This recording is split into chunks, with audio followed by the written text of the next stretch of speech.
नमस्कार, आप सभी का बहुत-बहुत स्वागत है हमारे चैनल पर। तो फ्रेंड्स, जैसा कि आप लोगों को ज्ञात होगा, आपके अपने चैनल के माध्यम से Hindi, TGT, PGT, net, JRF जैसी आदि एग्ज़ाम की तैयारी कराई जाती है। साथ ही विभिन्न प्रकार के प्रतियोगी परीक्षा के सामान्य हिंदी पाठ की तैयारी कराई जाती है। जो लोग चैनल पर नए हैं, चैनल को सब्सक्राइब ज़रूर करें, वीडियो अच्छा लगे लाइक शेयर ज़रूर करें, साथ ही बेल आइकन प्रेस करें। और जो लोग चैनल पर नए हैं, उनको एक बार मैं बताना चाहूँगी कि हमारे चैनल के माध्यम से यानी कि 3 प्रकार से तैयारी कराई जाती है। एक तो ऑब्जेक्टिव प्रश्नों को समझाया जाता है, ऑब्जेक्टिव प्रश्नों को प्रैक्टिस सेट कराया जाता है। दूसरा मतलब ऑब्जेक्टिव प्रश्नों की व्याख्या की जाती है। तीसरा जो माध्यम है वो है पुस्तक से बच्चन सिंह और गोविंद पांडे की जो पुस्तक है, उस दोनों ही पुस्तक से आपकी व्याख्या करवाई जाती है। जो दोनों ही पुस्तकों को लेकर उसमें डिटेल समझाया जाता है। तो सभी से रिक्वेस्ट है, जो लोग चैनल पर नए हैं, चैनल को सब्सक्राइब ज़रूर करें और इस चैनल का लाभ ज़रूर ज़रूर ज़रूर उठाएं। तो चलिए देखते हैं आज हिंदी के प्रैक्टिस सेट को, जो एक व्याख्यात्मक रूप से प्रैक्टिस सेट है। ठीक है। प्रश्न है हमारा, सुमिति चटर्जी के अनुसार पूर्वी हिंदी आधुनिक भारतीय आर्य भाषा के किस वर्ग में आती है। यानी कि सुमिति चटर्जी ने जो हिंदी का वर्गीकरण किया है, तो उन्होंने माना है कि जो हिंदी की पूर्वी हिंदी है वो किस वर्ग में जाती है। ऑप्शन है उद्दीप्त है, प्रतीप्त है और मध्य देशी है और प्राच्य है। 4 ऑप्शन है। तो आंसर जो हो जाएगा वो होगा डी सही। प्राच्य में हिंदी पूर्वी हिंदी को रखा है सुमिति चटर्जी ने। और देख लेते हैं इनका जो मतलब इन्होंने जो व्याख्या की है, यानी कि विभाजन किया है पूर्वी हिंदी का, वो किस रूप से किया है। वो है उद्दीप्त। इन्होंने सिंधी भाषा को कहा है, यानी लहंदा, पंजाबी और सिंधी तीनों ही भाषा आती हैं उद्दीप्त जो इनकी भाषा है उसमें। दूसरा है प्रतीच्य और इसमें आती है गुजराती और राजस्थानी, 2 भाषा हैं। ठीक है, 2 भाषाओं को रखा है। तीसरा है मध्य देशी, इसमें पश्चिमी हिंदी आ जाती है हमारी। चौथा है प्राच्य। प्राच्य में आती है पूर्वी हिंदी, बिहारी, उड़िया, असमिया और बंगाली। और जो 5वां जो भाग है इनका वो है दक्षिणात्य, वो है मराठी हिंदी, दक्षिण भाग में चली जाती है। तो इस प्रकार से ये हम इनका सुमिति चटर्जी का जो भाषा विभाजन है वो भी हम समझ सकते हैं। तो आंसर जो हो जाएगा डी सही होगा। इसके बाद प्रश्न है हमारा दूसरा है धीरेन्द्र वर्मा ने वैदिक ध्वनियों की संख्या मानी है। बहुत ही महत्वपूर्ण रहा है धीरेन्द्र वर्मा का व्याकरण हमारी हिंदी साहित्य हिंदी व्याकरण में। धीरेन्द्र वर्मा एक महत्वपूर्ण अपना स्थान निभाते हैं हिंदी व्याकरण के क्षेत्र में। तो माना है, पूछा गया है कि धीरेन्द्र वर्मा ने जो वैदिक ध्वनियों की संख्या टोटल कितनी मानी है, जिसमें है 13 स्वर, 38 व्यंजन माने हैं। टोटल स्वरों की मतलब व्यंजनों की संख्या 51 है। दूसरा है 12 स्वर, 34 व्यंजन और टोटल 46 व्यंजनों को इनने रखा है क्या। तीसरा है 15 स्वर, 41 व्यंजन, 56 व्यंजनों को रखा है। ठीक है। लास्ट है चौथा, वो है 14 स्वर, 36 व्यंजन बराबर है 50। टोटल जो व्यंजनों की संख्या है वो 50 है। तो आंसर जो होगा वो है धीरेन्द्र वर्मा के द्वारा, धीरेन्द्र ने जो हिंदी व्याकरण में अपने व्यंजनों और स्वरों की जो संख्या टोटल मानी है वो है 13 व्यंजन इन्होंने रखे हैं। 13, वैसे तो मूल रूप से 11 व्यंजन हैं ही, ये तो हम सभी लोग जानते हैं हिंदी में कि जो 11 स्वर हैं और 38 व्यंजन हैं। ठीक है। टोटल संख्या इन्होंने मानी है 51, लेकिन जो अभी मानक रूप में व्यंजनों की संख्या टोटल है वो है 52। ठीक है, 52। ठीक है, 52 व्यंजनों को रखा गया है हमारे मानक हिंदी व्याकरण में। तो देख लेते हैं कि धीरेन्द्र वर्मा ने क्या इसमें छोड़ा है, क्या पकड़ा है। ठीक है। तो आंसर जो है वो है 13 इन्होंने स्वर माने हैं। 13 स्वर 11 मूल रूप से होते हैं। इसमें इन्होंने जो हमारे अनुनासिक वर्ण हैं, यानी कि अंतस्थ अनुस्वार जो हैं, हमारे जो अनुस्वार हैं इनको भी इन्होंने शामिल किया है। अंग है और अंग और आहा, इन दोनों वर्णों को इन्होंने शामिल कर कर टोटल 13 वर्णों का इन्होंने उल्लेख किया है। ठीक है, 13 स्वरों को माना है। ठीक है, इसके साथ ही एक और, धीरेन्द्र वर्मा ने अपने ग्रंथ हिंदी भाषा का इतिहास, ये ज़रूर याद रख लेना, हिंदी भाषा का इतिहास इनका महत्वपूर्ण भाषा ग्रंथ रहा है धीरेन्द्र वर्मा का, में वैदिक ध्वनियों की मूल संख्या 51 मानी है, जिसमें 13 स्वरों को उल्लेख किया है और 38 व्यंजन रखे हैं। ठीक है, तो ये इनकी महत्वपूर्ण व्याख्या है। साथ ही जो 2 व्यंजन इन्होंने जोड़े हैं वो वही है, अनुस्वारों को जोड़ लिया है। तो इस प्रकार से अंग और आहा को जोड़कर इन्होंने टोटल 13 स्वरों को माना है। ठीक है, इसके बाद नेक्स्ट दूसरा प्रश्न है हमारा। दूसरा प्रश्न है, लल्लू लाल द्वारा रचित नहीं है। ये बताना है कि लल्लू लाल की इसमें रचना कौन सी नहीं है। सिंहासन बत्तीसी, शकुंतला नाटक, प्रेम सागर और चंद्रावती। तो आंसर जो हो जाएगा डी सही हो जाएगा, डी सही हो जाएगा। चंद्रावती जो इनका नहीं माना गया है। ठीक है, और बाकी ये सारी रचनाएं सिंहासन बत्तीसी, प्रेम सागर और शकुंतला नाटक, ये तीनों ही रचनाएं लल्लू लाल की महत्वपूर्ण रही हैं। ठीक है, और देख लेते हैं इनका जो समय काल है। सिंहासन बत्तीसी 1801 में लिखी गई है। शकुंतला नाटक इन्होंने लिखा है 1810 में, और प्रेम सागर 1810 में लिखा है लल्लू लाल की जो रचना है। जबकि चंद्रावती जो या नासिकेतोपाख्यान सदन मिश्र की रचना है। ठीक है, चंद्रावती को ही नासिकेतोपाख्यान को ही कहीं कहीं चंद्रावती का नाम भी दिया जाता है। तो आप लोग याद रख लेना कि चंद्रावती किसका दूसरा नाम है। तो ये नासिकेतोपाख्यान जो सदन मिश्र की महत्वपूर्ण रचना रही है 1803 इसका समय है। समय ज़रूर याद रखेंगे आप लोग, 1803 इसका समय है। तो इसका दूसरा नाम चंद्रावती है, इसे चंद्रावती भी कहा जाता है। तो आंसर हमारा डी सही हो जाएगा। इसके बाद नेक्स्ट दूसरा प्रश्न है, अंगबधू किस कवि की रचना है। ठीक है, हम सभी लोग जानते हैं अंगबधू किसकी रचना है। ऑप्शन है दादू दयाल, रज्जब हैं, विद्यापति हैं, कबीरदास जी हैं। 4 ऑप्शन हैं। तो आंसर जो हो जाएगा ए सही हो जाएगा। अंगबधू दादू दयाल की महत्वपूर्ण रचना रही है।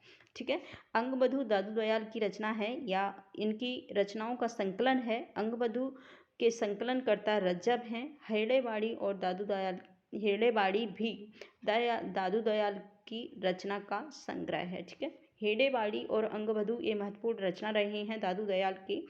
रज्जब इनके शिष्य रहे हैं।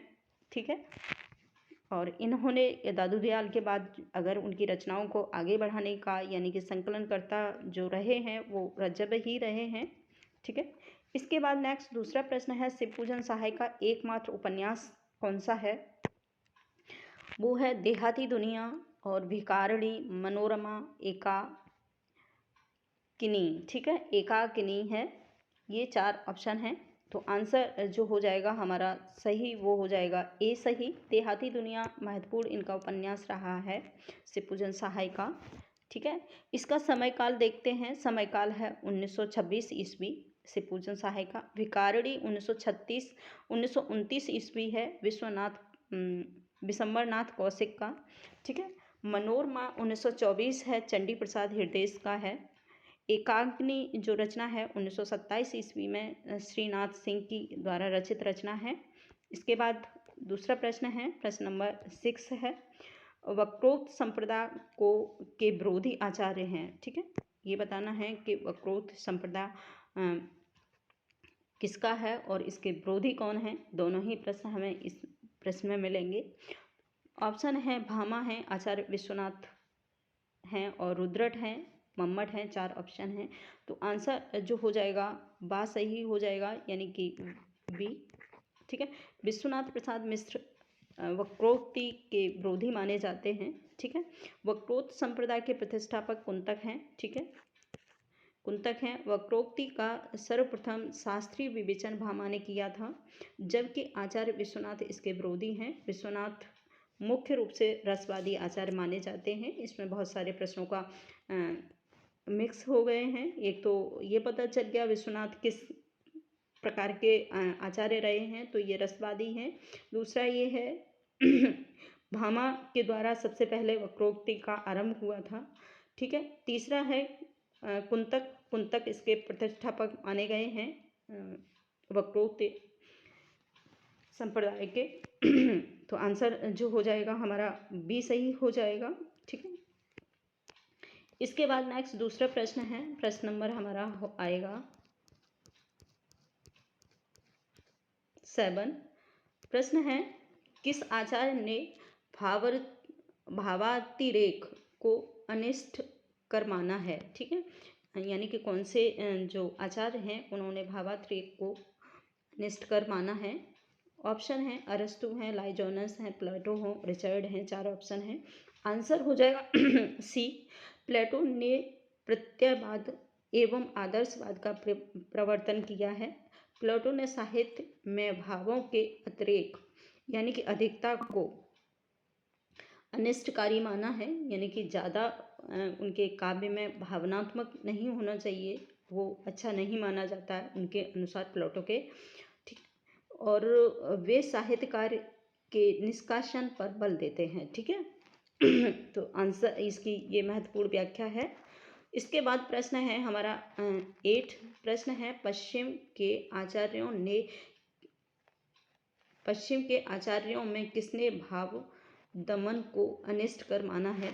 ठीक है। भाव दमन को यानी कि भावात्मकता को किसने अनिष्ट माना है। पहले जैसा ही प्रश्न है। ऑप्शन है अरस्तु हैं, होरेस हैं, कीटर्स हैं, इलियट हैं। 4 ऑप्शन हैं और आंसर जो हो जाएगा फर्स्ट सही हो जाएगा। अरस्तु भी इसी प्रकार के जो आचार्य रहे हैं। अरस्तु ने त्रासदी एवं विवेचन के सिद्धांत का प्रवर्तन किया है। ये भी पता चल गया है कि अरस्तु ने किस सिद्धांत का विवेचन किया है।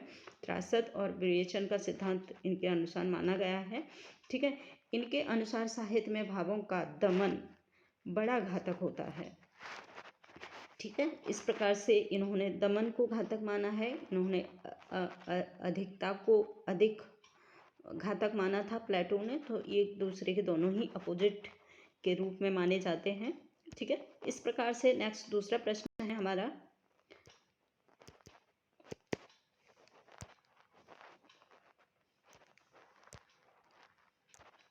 दूसरा प्रश्न है प्रश्न नंबर 9। ठीक है। अलंकार संप्रदाय के संस्थापक कौन हैं। ऑप्शन है रुद्रट हैं, भामा हैं, दंडी हैं और उद्भट हैं। 4 ऑप्शन हैं। तो भाम अलंकार संप्रदाय के जो अगर संपादक की बात करें तो भामा ही सबसे पहले आते हैं और इन्होंने अलंकार संप्रदाय का स्थापना की थी। ठीक है। तो देख लेते हैं इनकी व्याख्या। आंसर हमारा बी सही हो जाएगा। व्याख्या में है, अलंकार संप्रदाय के संस्थापक जो हैं भामा हैं। इन्होंने 2 शब्दालंकार तथा और 36 अर्थालंकार, टोटल इन्होंने 38 अलंकारों का वर्णन किया है। वक्रोक्त को ये अलंकार का मूल राजा मानते हैं। काव्य अलंकार इनका प्रसिद्ध ग्रंथ है। ठीक है। काव्य अलंकार इनका महत्वपूर्ण ग्रंथ का नाम है और इन्होंने टोटल 38 अलंकारों की चर्चा की है। 38 अलंकार इन्होंने माने हैं और ये अलंकार संप्रदाय के संस्थापक हैं। ठीक है। ये बहुत सारे प्रश्न इस व्याख्यात्मक प्रश्नों में ये फायदा होता है कि बहुत सारे प्रश्न उससे रिलेटेड जितने भी प्रश्न होते हैं वो सारे सॉर्ट आउट हो जाते हैं एक ही प्रश्न में। तो इसीलिए महत्वपूर्ण हो जाते हैं व्याख्यात्मक प्रश्नों को। हालांकि में देखने में तो ये लगता है बहुत ही साधारण से प्रश्न हैं, लेकिन उनसे रिलेटेड जितने भी प्रश्न होते हैं वो सारे के सारे कहीं ना कहीं प्रश्नों रिलेटेड जितने भी प्रश्न हैं वो सॉर्ट आउट हो जाते हैं, हमें मिल जाते हैं एक ही जगह पर। तो इसीलिए महत्वपूर्ण हो जाते हैं हमारे व्याख्यात्मक प्रश्न। प्रश्न नंबर देखेंगे 10। कार्यत्री एवं भावयत्री प्रतिभा का विभाजन किस आचार्य ने किया है।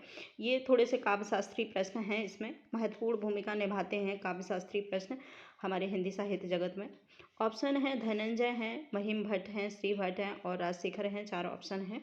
तो आंसर जो हो जाएगा डी सही हो जाएगा। राजशेखर के द्वारा ही कार्यत्री और भायत्री प्रतिभा का विभाजन किया है। ठीक है, देख लेते हैं इनकी महत्वपूर्ण व्याख्या को। काव्य हेतु 3 माने हैं। ठीक है, इन्होंने राजशेखर ने काव्य के जो हेतु हैं वो 3 माने हैं। प्रतिभा है, व्युत्पत्ति है और अभ्यास है।